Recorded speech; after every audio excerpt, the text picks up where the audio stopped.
And there's Cindy, so we'll get started. Hello everybody, thank you guys all for coming. We have a youth and ag panel discussion today. One second. My computer just tried to shut off on me, which is not good. So before we get started, I want to remind everybody that we will have a closing session at 2 today, and that will also be having everybody do a survey. And I'm trying to figure this out quick. I'll do the thank yous at the end after I figure that out, I guess. We will, actually, we're good. So I want to say a big thank you to all the sponsors at the of the IAC conference. And another thank you to this session is being sponsored by our Champions of Native Agricultural sponsors. And we just want to say thank you to everybody, to Mackenzie, Ellen, and Cindy for being on the panel today. So this panel discussion will give insight into how these 3 inspiring women found their path within Native agriculture. They will go in depth about the path they took to get where they are today and how they are involved in IAC's youth programming. Today on the panel, we have Ellen Sanders Regosa. She's from the Pascanta Band of Namalaki and grew up in Pequan, California. Hopefully I'm saying all that correct. Mackenzie Martinez. Mackenzie is native of Zwall, Louisiana, and an enrolled tribal member of Choctaw and Apache descent. And then Cindy Farley. Cindy is Lakota of Cheyenne River Sioux tribe and was raised on a cattle ranch at the Cheyenne River Indian Reservation. I'll let them go more into depth within their presentations. So.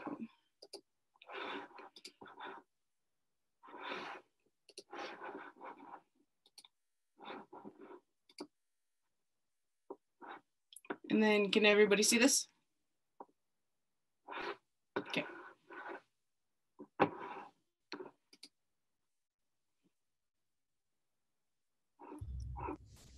All right, can you guys hear me? Yeah, okay, cool. I was sounding a little bit robotic earlier, but hi, like Shatil said, my name is Cindy Farley. I'm an enrolled citizen of the Cheyenne River Sioux tribe. I was raised on a cattle ranch outside of Eagle Butte, South Dakota. Currently, I am an associate program officer in youth and beginning farmer and rancher liaison for the Native American Agriculture Fund. I hold a BA in Indigenous and American Indian Studies with an emphasis in sovereignty from Haskell Indian Nations University. I have a graduate certificate in food policy and sustainability leadership from Arizona State University, and currently I'm a grad student at Montana State pursuing an MA in Native American Studies. So, my background in ag, I was born into agriculture. I didn't really have a choice. Whenever you come from a family that raises cattle or, raises any sort of livestock or farming, you're part of the team. You're part of the you're an employee basically too. But, I didn't have a choice. Both sides of my family are cattle ranchers, multi-generation cattle ranchers on the Cheyenne River Indian Reservation. And I was really fortunate to be able to grow up the way I did. I was very involved in helping out my parents and my grandparents and my aunts and uncles on their operations. And, I learned a lot having to, get up and go out into the cold in the wintertime to feed our cows or go out and bottle feed one of our bum calves so they could survive and keep our operation going, as well as, the typical branding season stuff. But, on the left, there's a picture of me and my cousin Kelsey and my mom holding us. And it's during one of our brandings, I'm pretty sure, or something. But, there's calves and that's like it's not an uncommon sight to see where I'm from, to have, babies out there and little kids and youth of all ages out helping and participating in taking care of the animals that we raise.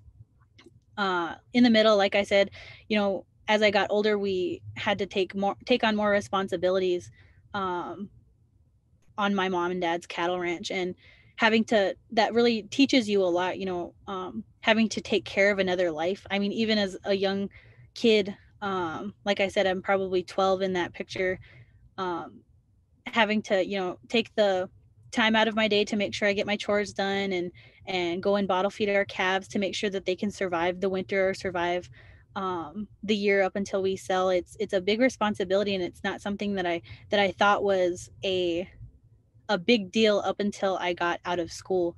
Not everybody has the opportunity to do that and learn that kind of thing. That last picture is a picture from this past summer. This pandemic has turned everything upside down for a lot of people. I was previously living in Fayetteville, Arkansas for work, and um, you know, amid the pandemic, the one place I wanted to be and where I knew I was going to be safe was at home.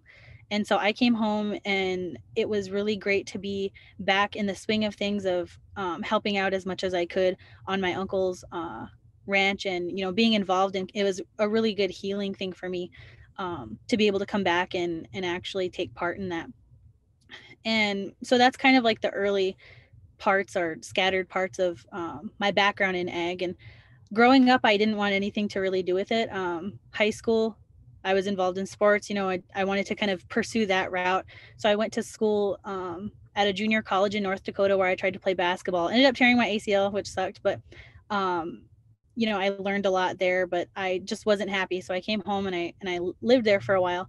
And then I took the jump and ended up applying for Haskell, and I got accepted there, where I was able to take every single one of my classes was through an Indigenous lens. I took Indigenous philosophy, environmental studies classes, business, tribal council management type of classes, and um, it was a really good experience to keep that where I grew up in my life, and using all of those resources that I learned to kind of take on or form what I was wanting to do. And like I said, I wasn't really sure what I wanted to do until I was nominated to go to a Fertile Grounds 2 um, conference my second semester while I was at Haskell, and that was where like it kind of clicked for me, like, hey, this is we talked about food sovereignty and agriculture a lot, and that's where it kind of all clicked, and I was like, hey, maybe this is what I should be doing, or what I'm passionate about. And after that, I was involved in more of IAC programming. I was able to go to the White House Tribal Nations Youth Conference later that fall. The IAC supported me in that, and as a result of that, I got to go to the IAC national our annual conference that winter as well, and present about it. And that's kind of where it all just took off. I was able to participate in IFAI's food summit for a couple years and be a student leader there. Like I said, I've participated in numerous IAC youth summits, being a student leader and helping out and planning and stuff like that. So that's kind of where the traction to where my career is now came from. My current boss, I interned for her when she was at her previous organization, and so it was kind of cool to work under her after knowing her for about a year, as not really professionally, but like as a youth or as a student. But being able to take those opportunities that was provided to me through IAC and IFAI really helped me get the confidence and experience in a different part of Indian ag, and networking with people and meeting people from all over the country. And that's kind of how it led me to working at NAF, the Native American Ag Fund. My current boss, she knew me. She's known me since 2016, but she's seen my development, my professional development over the years, because of all of the summits that I was able to attend and participate in and learn from. So that's kind of where my career came. And currently, NAF was started in 2018 and I didn't come on until early 2019. And we had about a good year of doing stuff and then the pandemic hit. But, the opportunities that I've gotten to take advantage of while working for NAF is, I've gotten to travel, a lot, and network with a lot of different people, not just in Indian ag, but, in agriculture in general. Helping out and trying to get our name out there and Native youth and our voices into these spaces and being able to do that and work in strategic grant making has been such an incredible experience. And I couldn't have really done it without the help and guidance from IAC and IFAI. But, and I like to say this too, it wasn't all peaches and cream for me. I failed out of school my first go round, and I felt really bad about that for a while. Because you kind of get this shameful feeling of not doing something that you're expected to do. So whenever I came home, before I went to Haskell, I was really, really I was depressed and I was really bummed out and wanting to make a change. And then once Haskell came around and taking that failure that I had done my first go around of college and using that as something, I don't want to do that again. And Haskell giving me the second chance at my education and doing it the right way, but also my way, was very, very great for me. And the support I had through all of my friends that I met through IAC and IFAI was really helpful in finishing my 4-year degree too. And so, I just want to emphasize that it's okay to, fail, learn and fail, trial and error type of thing. Next slide, Shatil. And so to kind of leave that, I didn't want to have a bunch of slides, but, my advice for Native youth and ag is, don't be afraid to fail, because in my personal journey, I've failed so many times at different random things, but it's really all led to where I'm at right now. And I've had the greatest opportunities come from some of those failures and learned some of the greatest life lessons that I could have learned from doing that and meeting such great people and networking. And it's just a really great thing to fail, as weird as it sounds, but don't be afraid of it. And with that, I'll cut my thing short, and my contact info is on the next slide, but Shatil and the IAC group will have all of our stuff as well. So Leela Wopila, thank you so much.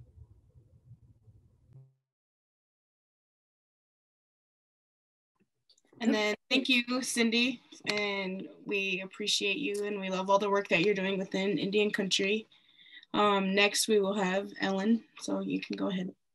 Sure. Hey, everyone. Boham neto yet Ellen, ni paskenti mok nomlaka wintun bora. So hello and good morning, everyone. My name is Ellen Sanders Fragosa. My pronouns are she, her, and I'm calling in this morning from Iac territory up in Northern California. A little bit about myself. I am Nomlaki from Paskenta. For those of you who are familiar with the area, it's a couple hours out of Redding, California. But I was raised in Iac territory in a little town called Pequon, just along the Klamath River up here. And so growing up, I didn't have a ton of connection with my tribe and my community down in Paskenta. And so I really felt a lot closer to the Iac people and the community up here, and was a lot more involved, I think, in their traditions and all that. So I have a really strong connection, I think, now to kind of both of those areas. I graduated about almost exactly a year ago now with my Bachelor's of Science in Environmental Policy and Planning from UC Davis. And right now, for the past couple months, I've been interning with IAC and the Natural Resources Conservation Service, working in Iac territory. And then, one more thing, just every time I do a presentation like this, I like to include that diagram on the bottom there, because a lot of times people aren't familiar with just how many tribal communities there are in California. And so this kind of helps highlight how many of us there are and where we're all located. So that's it. Next slide, please. Okay, a little bit about my background in agriculture. So like I said, I was raised in Pequon.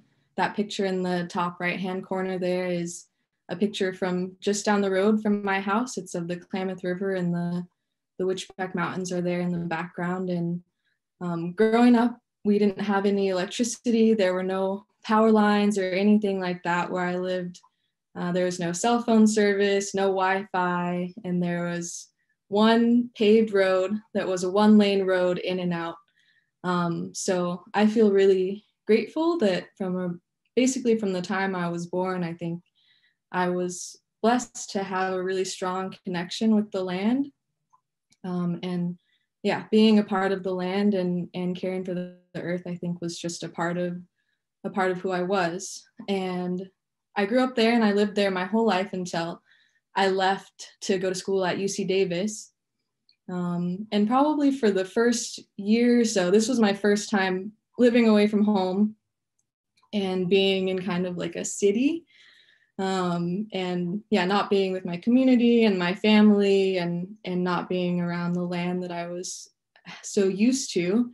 And so I think when I moved to UC Davis, even though it's known to be a big ag school, I felt super disconnected from the land and from really having any kind of work in ag or working with the land being a part of my life. And so that was something that was really hard for me, I think, moving away from home.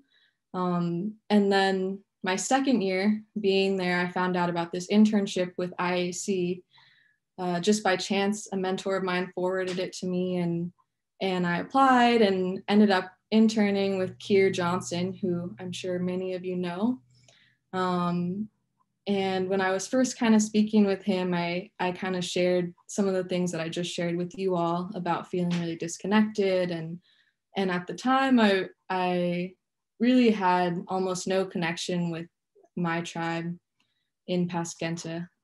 I wasn't enrolled, and my family had moved off the reservation a couple generations ago. And so I didn't really feel like I had any connection with them. And I think I had a lot of kind of insecurities about my identity and where I fit in. And when I was talking with Keir, he kind of suggested using this internship as a chance to reconnect and to give something back to my people. And so what I decided to do, the main point of the internship was just to create a project working with natural resources and a tribal community. And so what I decided to do was to work with my tribe. I was able to reach out to them and start working on these restoration projects around our traditional plants and foods.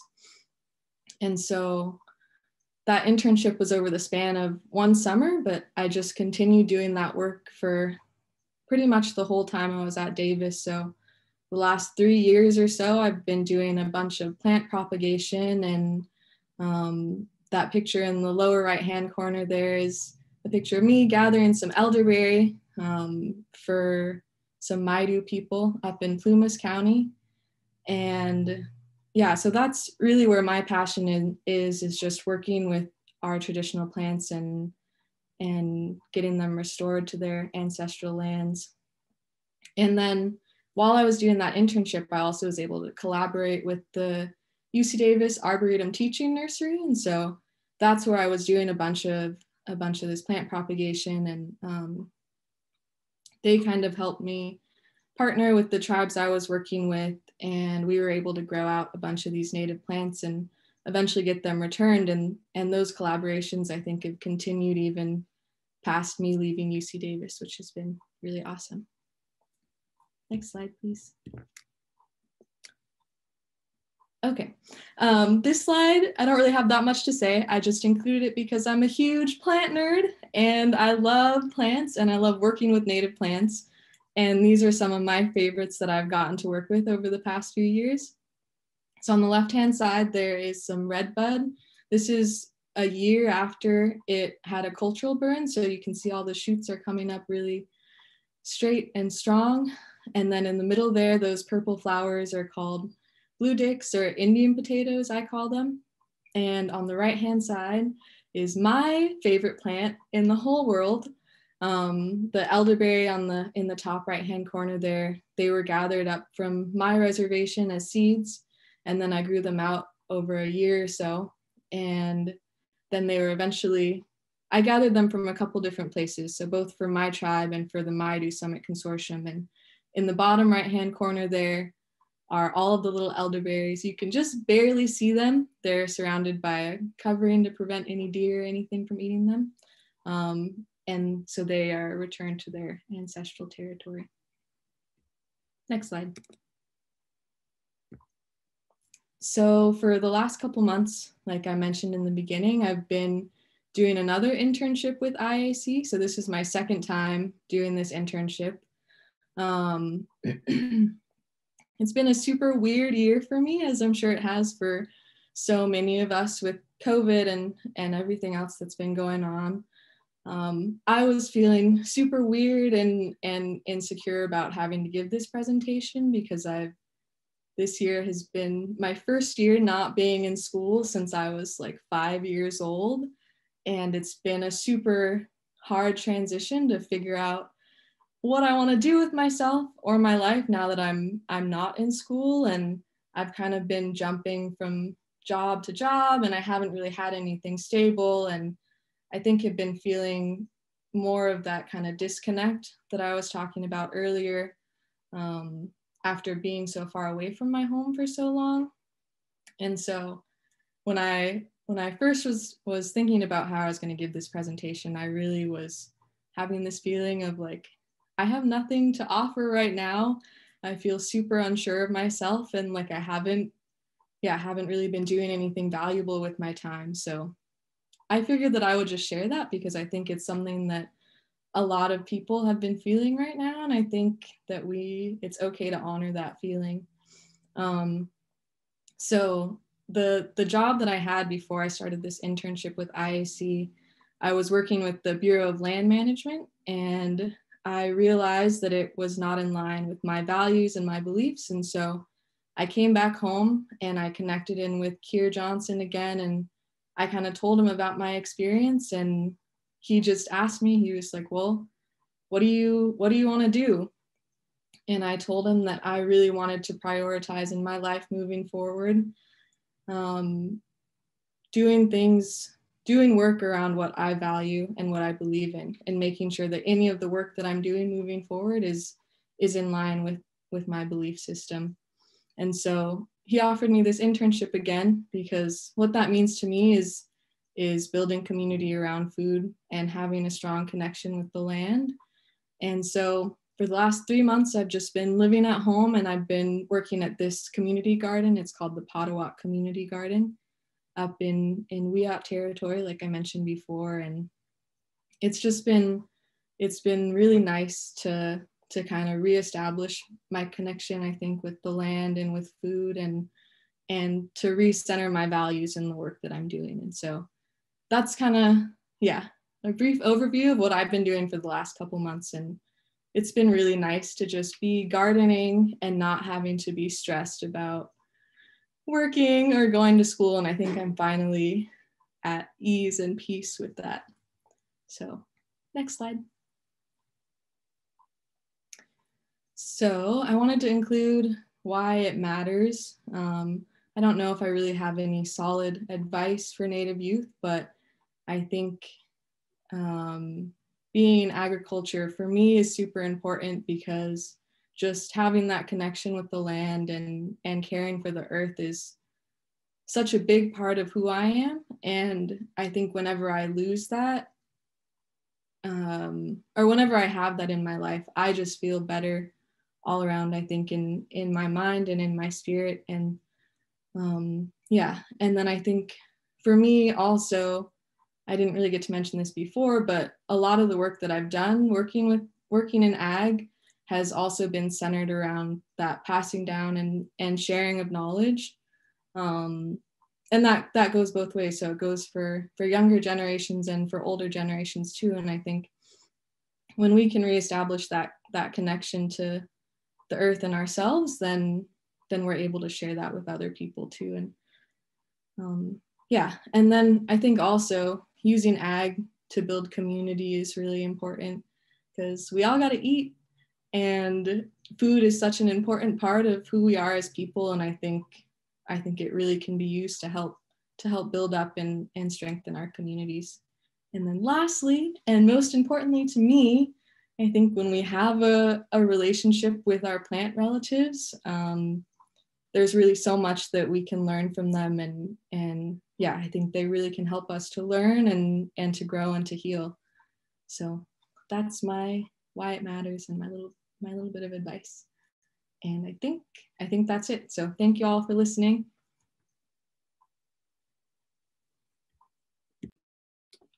Thank you, Ellen. We appreciate you, and we love to hear everybody's stories. Next up, we'll have Mackenzie.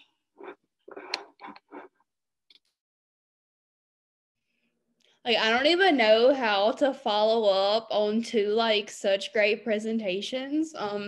Let's see if I compare. My name is Mackenzie, and I'm an enrolled tribal member, and I have Apache and Choctaw descendancy. So I was born and raised in Northwest Louisiana, right on the Louisiana-Texas state line. I moved about 2 hours south to earn my degree from McNeese State University. I finished it in July, and I have a bachelor's of science in agricultural science with a concentration in animal science. And I'm currently enrolled in the Food Policy and Sustainability Leadership Graduate Certificate Program at Arizona State. So last week, actually, I just started, I'm doing 20 hours a week with National Farm to School Network as the Native Communities Program Associate. So super excited about that. And I've also been doing some intern work with IAC, working with the Meat to Market curriculum project. And I'm also on the Native Youth Food Sovereignty Executive Board. So, and that's a picture back in 2018, I think. That's probably like the last time that I was in the powwow circle. But my little brother on the left, that's me in the middle, and my cousin and her kid on the right. My cousin and I were tribal royalty together, so that was good stuff. And my family still participates in powwows and stuff back home, so it's always good to go back to. You can go to the next one. So my agricultural background, my family doesn't farm for a living. My dad works in natural gas production. My mom works for the school board, so wasn't born into it. Feel like growing up, I had about as much agricultural involvement as just the average kid in Sabine Parish did. We had our vegetable garden in the summer. We would plant tomatoes, peppers, all that stuff. And during like the fall and different seasons, my dad always had us in the woods, and we would hunt deer and squirrels, and just very outdoorsy. So I would say that my main involvement in agriculture really started with youth leadership development organizations like FFA and 4-H. I began FFA when I was a freshman in high school, and then I had been a member of 4-H since the 4th grade. So that was FFA was really like my first chance to take my own initiative at diving into agriculture. Like, I didn't have to have my parents' support. Like, it was something that I did completely on my own because I wanted to do it. So then I had such a great experience in FFA and 4-H that I decided that I was going to go to school for ag, like college for ag, because looking back at discussions that I had with my mom and other people about what I wanted to go to college for, was like, I don't want to be a teacher. I don't want to go to school for nursing. Almost went to school for hospitality management and tourism. So really glad that I didn't do that. I was like, I think I'm going to go down to Lake Charles, go to McNeese, and just get a degree in ag. So I started looking into the different ag degree programs. My ag teacher, who's the bald-headed guy on the right, really wanted me to go into ag education, but like I said, I really didn't want to be a teacher.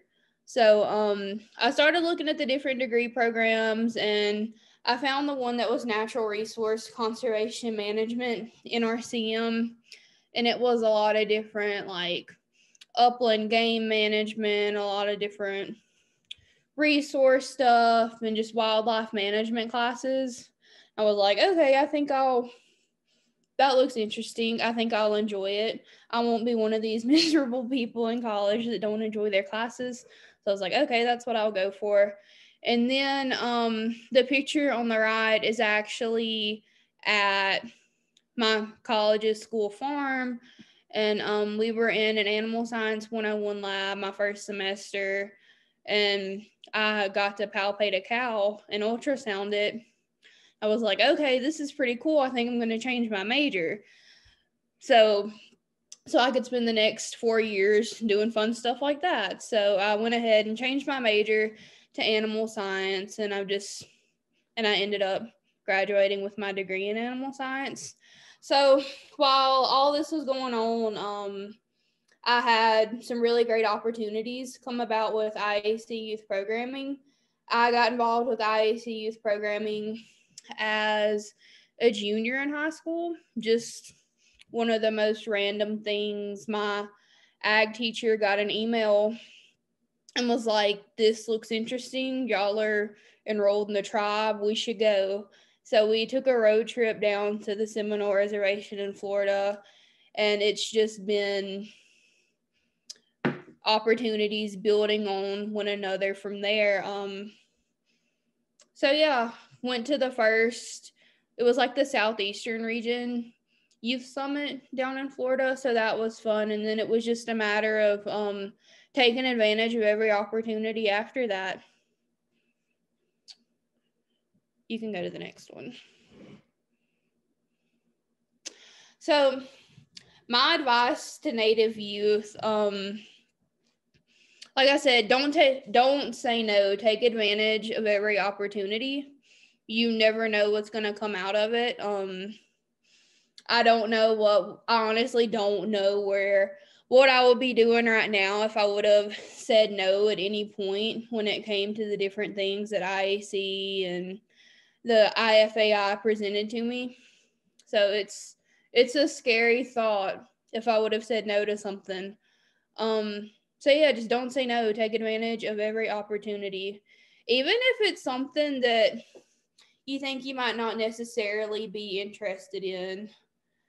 Like, I did a couple of communications internships with Native American Ag Fund and National Farm to School Network, and like, I went to school for science, for ag, for animal science. Like, my classes didn't really focus on a lot of the different skills that are important when it comes to communication. So I did those internships as just a skill development thing, a professional development thing. So, yeah, don't say no. Take advantage of the opportunities, even if you're a little unsure about it. And then it kind of brings me into don't be afraid to ask for help either. Like, the power of networking. Something that I've developed some really great relationships with a lot of really great people across Indian country through IAC Youth Programming. And I realized, especially over the past year, that just don't be afraid to ask for help, because you have people that they want to see you succeed, and they're there and willing to help you. So just know that you have a support system. And kind of like I said earlier, take everything as a learning experience. Like I said, definitely didn't go to college for communications, but I knew that it was something that I needed to grow my skill in.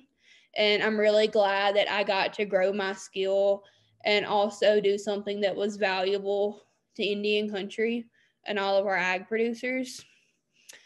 And another thing, so you don't have to explain yourself to anybody.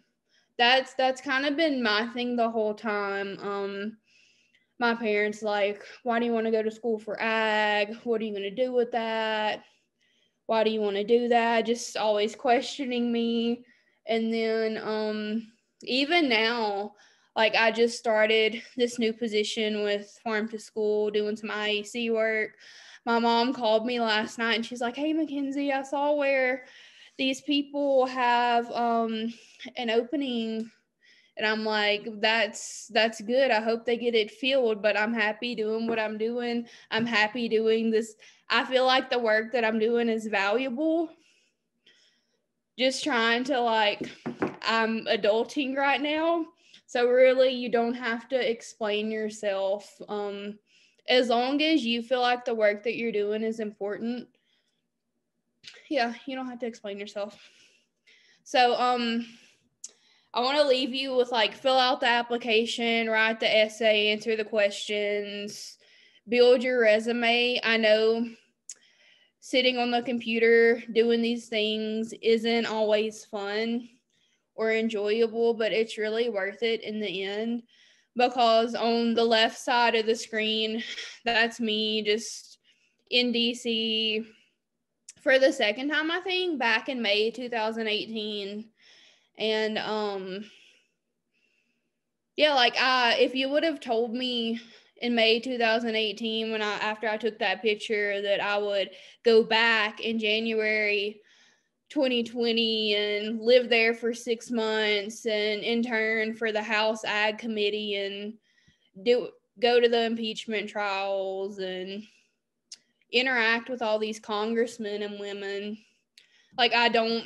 I probably would have told you that I was crazy, but I would have been like, please let me know what I need to do to get there. So then on the right side, it was after my very first day of work for the House of Representatives last January.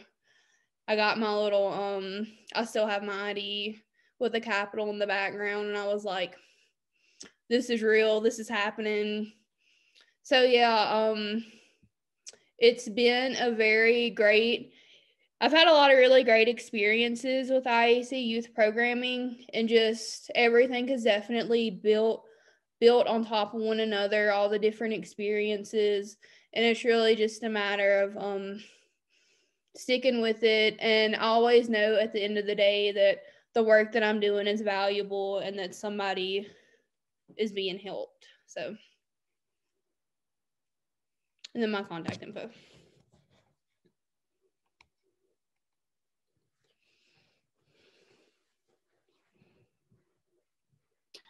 Alrighty, thanks everybody for sharing.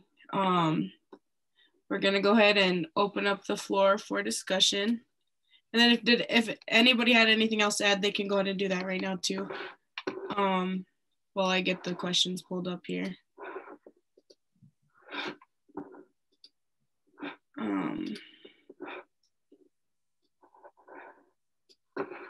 So we did have a few questions. So this is going to be for everybody. What is your inspiration to keep on doing what you do in the field of agriculture?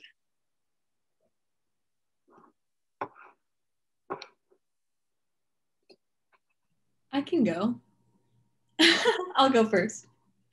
My inspiration is that whenever I think about building a family in the future, I really want my kids to be able to have that connection to the land and to know where they come from and to know about these traditional plants and foods that have become such a big part of my life. And so I think what inspires me to keep doing this work is thinking about them and yeah, and thinking about also all my little cousins and any Native youth who are in my life, and being able to pass on and share whatever information I can with them.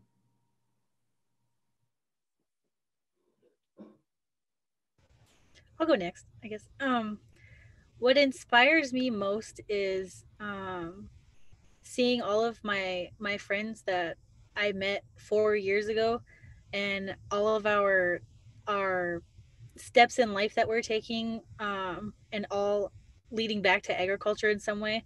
A lot of the friends that I've made at all these different conferences, including all of the ones on this session, are doing really great work and impacting our tribal communities and Indian country as a whole in so many amazing ways, that it gives me hope for the future, that knowing that there are leaders out there like them and like the up and coming ones that I've seen at later on meetings that I haven't been able to take part in, but seeing that determination and passion and resiliency really inspires me to keep going and doing this work.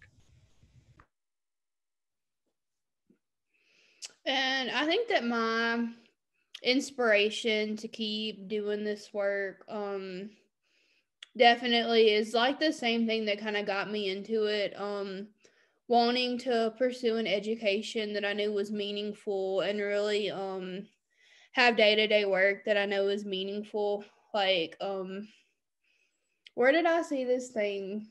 I forgot where I saw it, but it was like the only people that aren't impacted by agriculture are those that are naked and hungry. So I know that I'm doing important work. Everyone is impacted by agriculture, and yeah, I just never have to doubt whether or not what I'm doing matters. Thank you guys for that. We have a few more. So what does food sovereignty mean to you? And we can go and start with Alan again if you want. Oh, geez.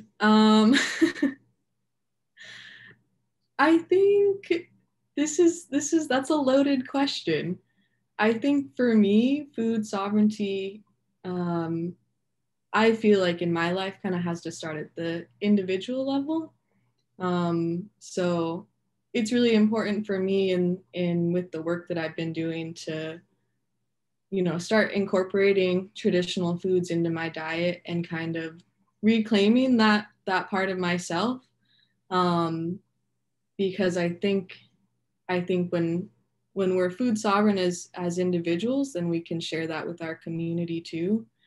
And yeah, geez, my head is going in a million directions because I feel like there's so much that you could say about food sovereignty, but I think I'll keep it short and sweet. I'm sure the rest of y'all will have good things to say too.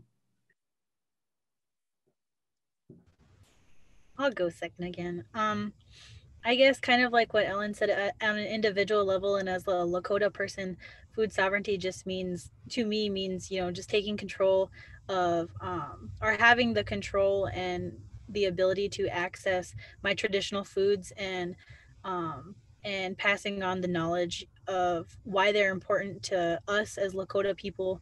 But on like a national scale or international scale, I think food sovereignty is, kind of like what the definition is, having that power to control and have access to healthy and culturally relevant foods is vital to the continued existence of Native people. So it's very important.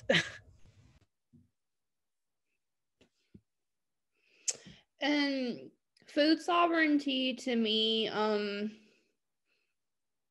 growing up and not really being familiar with traditional foods in my area, and it's still being very much so a learning process for me. Yeah, I think I really more so identify with the textbook definition like Cindy just explained, and really being food sovereign is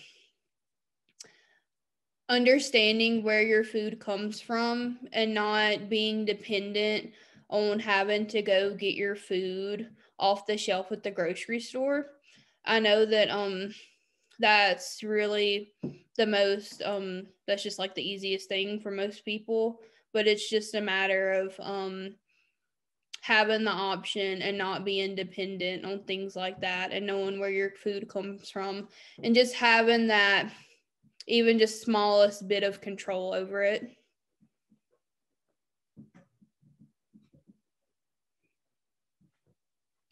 Thank you for that. There's 2 more questions, but they're relatively the same, so I'm gonna wrap it up into one. We all know you guys are leaders in your own aspects, and so it says, what's your definition of being a leader, and how do you use your knowledge of being a leader in your community? Somebody else want to go first this time? I'll go. Can you repeat the question just one more time, Shatil? So it says, what is your definition of being a leader, and how do you use the knowledge of being a leader, or how do you use your knowledge while being a leader in your community? Oof, that's a big one. I guess my definition of a leader is somebody that you know, has courage and strength to go out there and put themselves out there, to be wrong or to fail at times. I mean, if you're not afraid to fail, you can go very far. But I also think, a leader knows when to step aside or step down and help elevate their own people, or, their in whatever capacity of a leader is, your tribe, your youth group, your employees, stuff like that, and knowing that it doesn't work without the entire team. It's not just a one-man team, it's everybody. And I guess what I try to do, I just moved back to my community after being away for a while, but every time I would come home, I would try to be involved in some way or another, or go visit some of my friends in some of these different community programs, and offer my help at any sort of, like a basketball 3-on-3, or helping out with my family's nonprofit, or just being out there and just visiting people, I guess, to it about my life and what I've been up to, as it pertains to, college or career wise, because I feel like that's a really good way to communicate with people and show them, like, hey, I'm from here and I'm doing all this, and you can do that too and more. So I hope that made sense.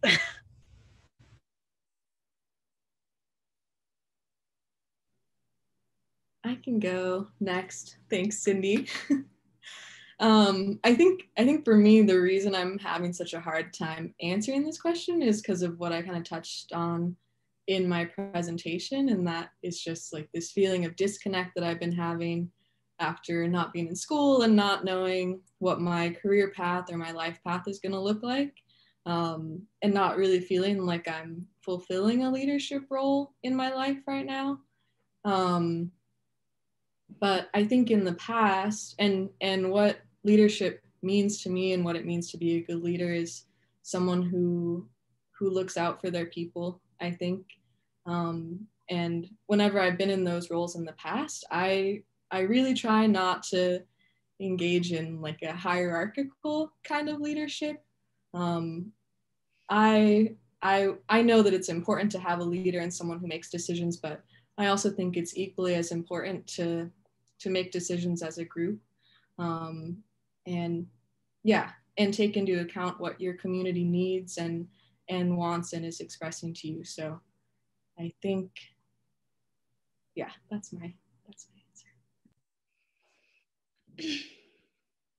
So I think that just the experiences that I had, especially in DC, really showed me a lot of different forms that leadership takes on. But I'm really lucky that I've gotten to work under just some of the best leaders out there. And Indian country is so lucky to have these individuals working for us. And I just feel like leaders are people that never ask the question, what do I gain from this? They're always thinking about the people that they're representing and leading, and they really, true leaders are really do it through servant leadership, I think. And then I feel like leadership is also something that really unites people. And it doesn't matter if you don't always see eye to eye and agree on everything, but a true leader really doesn't try to be divisive. They try to unite and get common ground, and that's how you really I think get things accomplished and get things done for the betterment of everyone, not just one party at hand. And as far as taking this leadership back to my home community, I've been spending a lot of time out here in the panhandle of Oklahoma, about 12 hours away from my home community. But it's been really great to look and see some different things developing back in my home community. And it's not that I don't want to be there. I think that it's not that I don't want to be there taking part in these things firsthand. I think that I just have a lot of learning experiences that I need to take part in first, and then I'll be able to really bring all those skills and abilities and all this leadership development back to my community, and I'll be able to implement it in a way that really matters. So a lot of patience too. So. Well, thank you guys all for your input. We're running over time, but that's what happens when you have so much to talk about. We appreciate you guys. Everybody likes to hear from people firsthand that's going through things that they might be going through, that they could be going through. But we appreciate you guys being here today. And we'll get you guys' contact info out because it's within the conference as well. But if you guys have any closing remarks, you can go ahead and say that. If not, I'll just wrap it up. I have a couple last things to say. I was just looking at the questions in the chat, and there are a lot that are asking about where we see ourselves in the future and what kind of wisdom we have for people moving into college or high school. But since Shatil is going to be sharing our contact info, if there's anyone who was watching this presentation or has any questions about anything, I just want to offer myself as a resource, and feel free to email me and we can chat, and I'll try to give you whatever words of wisdom I can. So thanks, y'all. Awesome. Same with me. And then I could put all of these questions within a document too if you guys wanted to answer them, and then we could send them out to people that registered for the section.